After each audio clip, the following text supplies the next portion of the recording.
Siamo pronti? L'applauso. Continuiamo con l'ascolto dei nostri gatti. È un'amicina, mi pare, stavolta. Eh sì, perché l'altra concorrente è Aurora Folti, una piccola cantante che viene da Palmi e ha solo 9 anni. Sei di Palmi? Cosa c'è di bello a Palmi? Il mare, la villa comunale, la spiaggia, tante altre cose. Allora andate a Palmi. La conoscete anche voi, sì, di Palmi. Poi c'è, sì. Poi c'è questa bambina che canta. Che cosa canti? Volare.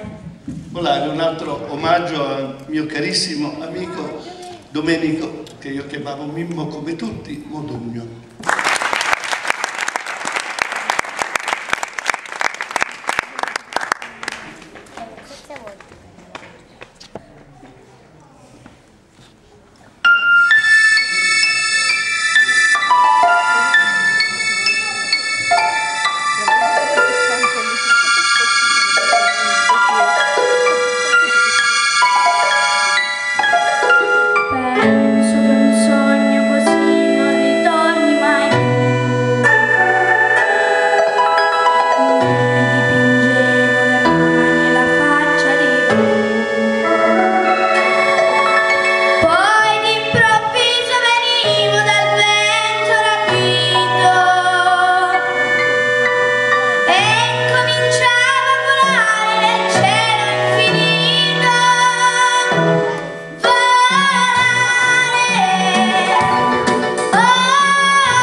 Visto che hai questa voce splendida, di tu cosa sta per arrivare in questo momento? La pubblicità. Pubblicità. dillo, dai. Cosa arriva? Pubblicità. Ma di più!